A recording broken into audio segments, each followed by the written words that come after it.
სახელითა მამისათა და ძისათა და სულისა წმინდისათა. ამინ. ჩვენთან არის ღმერთი. დიდება და მადლობა ღმერთს დღევანდელი დღისათვის. ჩვენ დღეს სახარებაში ამოვიკითხეთ ასეთი იგავი, რომელიც ამბობს, რომ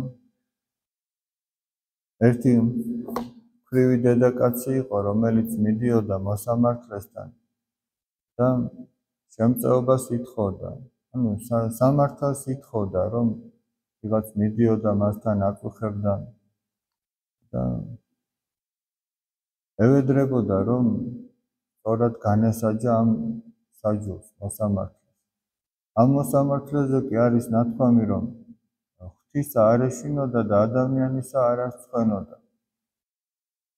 ეხლა ადამიანს თუ არც ღმერთისა არ ეშინია და არც ადამიანების არ ცხვენია, მაშინაღამ უნდა შეაკავოს, ესე იგი, რომ ან ურჯულოთ არ მოიქცეს, ან უზნეოთ არ მოიქცეს, მაშინ აღარ არსებობს აღარანაირი საფუძველი იმისა, რომ ის დარჩეს ადამიანად.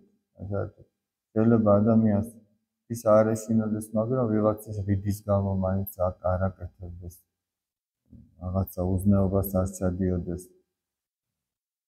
გარეგნულად მაინც, ესე იგი, ვიღაცას მოაწონოს ამითი თავი. შინაგანად ახლა ფიქრობს კაცი, რომ მეორე ადამიანი ვერ გაიგებს შიგნით რას ფიქრობდა.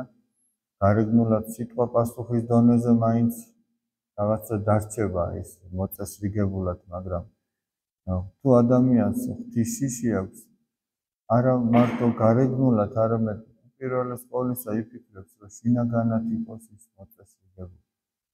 ადამიანის სულიერი მდგომარეობა იყოს მოწესრიგებული, სუფთა და წმინდა იყოს, იმიტომ რომ ღმერთი ყველგან არის და ღმერთი ყველაფერს ხედავს.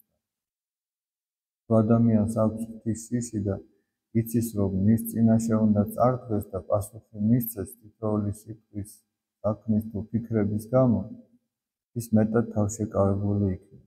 თუმცა ამ მოსამართლეს არც ერთი არ ჰქონდა და არც მეორე, არც ღვთის შიში და არც ადამიანების რიდი. მაგრამ ეს დედაკაცი, ქვრივი დედაკაცი მიდიოდა და მაინც თხოვდა. და ბოლოს დაფიქრდა ეს საჯული და თქვა, რომ მართალიაო, ღვთის არ მეშინიაო და არც ადამიანების არ ამცხვენიაო, მაგრამ იმის გამო, რომ ეს ქალი მოდის და მაწუხებსო, მოდი გაუკეთებო იმას, რასაც თხოვს. მარტო იმის გამო, რომ აღარ მოდიოდეს და აღარ მაწუხებდეს. უფალი ამბობს, ნახეთო, რას ამბობს ეს სამართლო საჯული.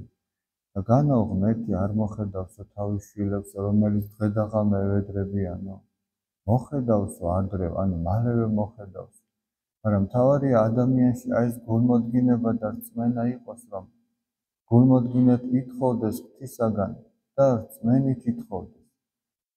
ეს ქალბატონი, რომ ერთხელ და ორჯერ მისულიყო და მერე ეთქვა, რომ მაინც არაფერი არ გამოდის და აღარ ეთქვა, მართლაც არაფერი არ გამოვიდა.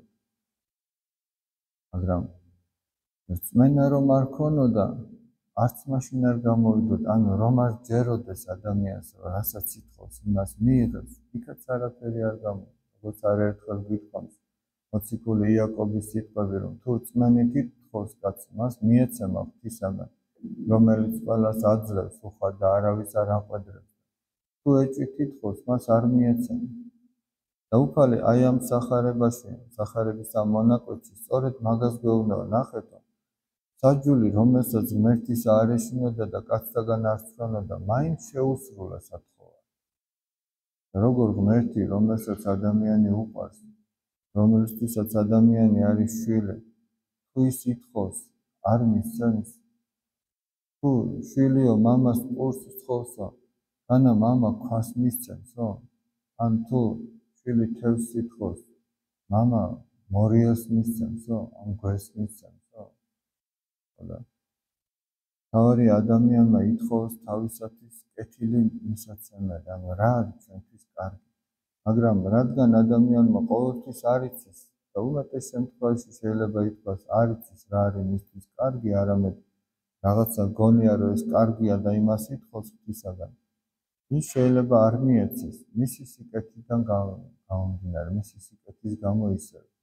ამიტომაც უფალმა ჩვენ ასეთი ლოცვა გვასწავლა, რომ როდესაც ითხოვ, ბოლოს უნდა თქვა და თან გჯეროდეს, რასაც ამბობ, რომ იყოს უფალო ნება შენ.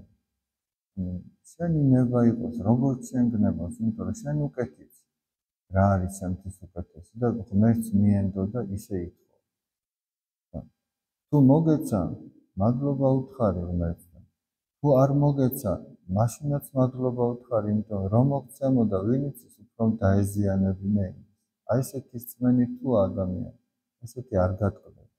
იმედს არ დაკარგავს, ყურებს არ ჩამოყრის, არ იტყვის, რომ აბა ღმერთი არ მისმენს. იქნებ რომ გვისმენს, იმიტომაც არის, რომ არ მოგცა. ეს არის ხსენება ჩვენი დიდი მეფის დავით აღმაშენებელის. აი, რა საოცარი ამბავია ესე იგი. თუ რამდენი წელი იცოცხლა კაცი. და არ ვიცი, ერთ-ერთი ყველაზე დიდი მეფეა საქართველოში. 16 წლისა იყო, როდესაც ეს ძალიან მძიმე ტვირთი დაეკისრა მას. ახლა წარმოიდგინეთ, აი რამდენი შემთხვევა ყოფილა საქართველოს ისტორიაში, რომ სამეფო კარზე ერთმანეთი დაუხოციათ, მამებს და შვილებს თუ ძმებს თუ რები აღარ მოხდარა იმისათვის, რომ მეფობა ჩაეგდოთ ხელში. არა მარტო საქართველოში, არამედ ყველგან ასეთი რამე. მაგრამ თუ ადამიანი მეფობას უყურებს როგორც დიდებასა და პატივს, მაშინ არის გაჩაღებული ეს ბრძოლა, რომ მე მინდა რომ მეფე. მაგრამ თუ ადამიანი მეფობას ისე უყურებს, როგორც ღვთისგან მოცემულ ჯვარს, იქ ვინ იბრძოლებს, რომ გინდა თუ არა მე უნდა ვიყო მეფე. იქ პირიქით, კაცს ერთი ნაბიჯი უკან უდგია და ფიქრობს, რომ მე არა ვარ ღირსი მეფობის. და სწორედ ისეთები, რომლებიც ეს შინაგანად ამ განწყობისა იყვნენ, რომ მე კი არა ვარ ღირსი მეფობისა, ან შემძლებელი მეფობის. არამედ თუ ღმერთმა ინება და მე ეს ტვირთი მარგუნა, მაშინ ღმერთო მომანიჭე ის ძალა, რითიც ამ ტვირთს ვზიდავ. და აი ესეთი ხალხი იყვნენ სწორედ ის დიდი მეფეები, ვინც ჩვენ მოგწონს. ვინც ესე იგი მართლაც სამშობლოსათვის დიდი საქმეები აკეთა და არა მარტო თავისი ქვეყნისთვის, არამედ თავისი ეკლესიისთვის.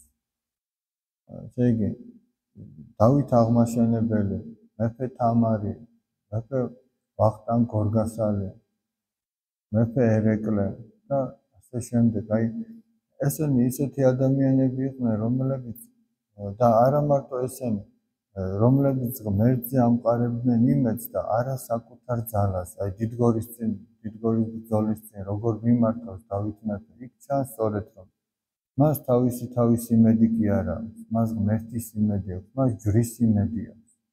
და ღმერთი თავის მოიმედოს არ გაუმტყუნებს იმედს. და სწორედ ეს ამის განხორციელება, ხორცშესხმა იყო დავით მეფის ცხოვრება და მეფობა, რომ ღმერთი თავის მოიმედოს იმედს არ გაუმტყუნებს.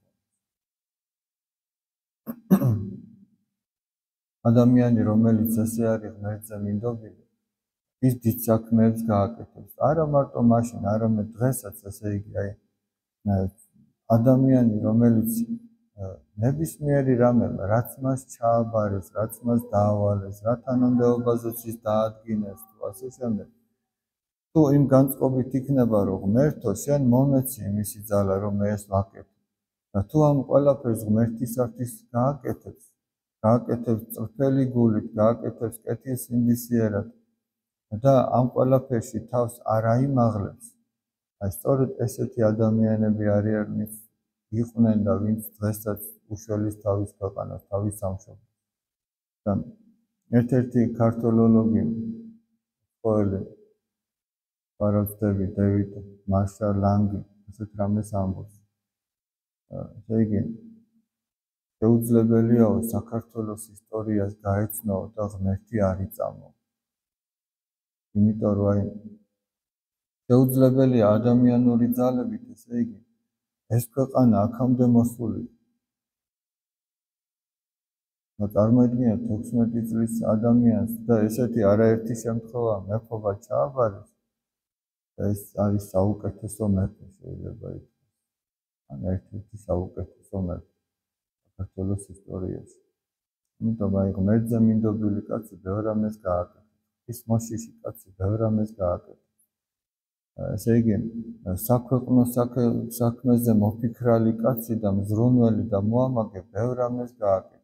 მაგრამ სამწუხაროდ ყავდა ისეთებიც, რომელიც არც ღმერთზე იყო მინდობილი, არც ღვთის მოშიში იყო და არც საქვეყნო საქმეზე არ ზრუნავდა და არ ფიქრობდა.